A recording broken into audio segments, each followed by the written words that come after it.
এক আল্লাহর বান্দা বড় এতিম, আল্লাহ তারে গরিব বানাইছে, টাকা জমানোর মতো তার কোনো ব্যবস্থা নাই। আল্লাহ তাকে দুটো ছেলে সন্তান দান করেছেন।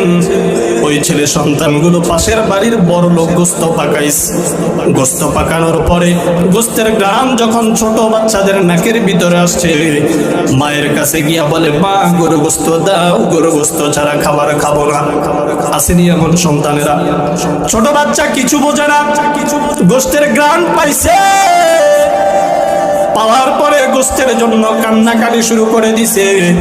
মা গামছাটা চোখের সামনে নিয়ে কান্না করে আর বলে, রে মালিক, আমারে তো তুমি বড় এতিম বানাইছো, অসহায় বানাইছো, সন্তানের গোস্ত খাওয়ানোর মতো সেই ব্যবস্থা আমার নাই। আমি তো চাইলেই সন্তানকে গোস্ত খাওয়াইতে পারবো না। বাড়িতে স্বামী এসে দেখে স্ত্রীও কান্না করে, ছেলে সন্তানেরাও কান্না করে। কি ব্যাপার, কেন কান্না করতেছো?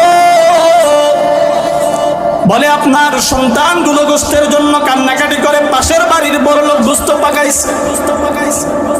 বাবা কান্না ধরে রাখতে পারে না, সন্তানের চাহিদা পূরণ করার জন্য বাবা পাগলের মতো হয়ে যায়, যে করে হোক সন্তানের চাহিদা পূরণ করে।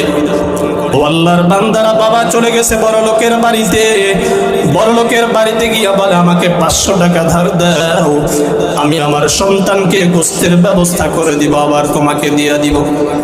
বড় লোক ধমক দিয়া পাঠায় দিছে, যা,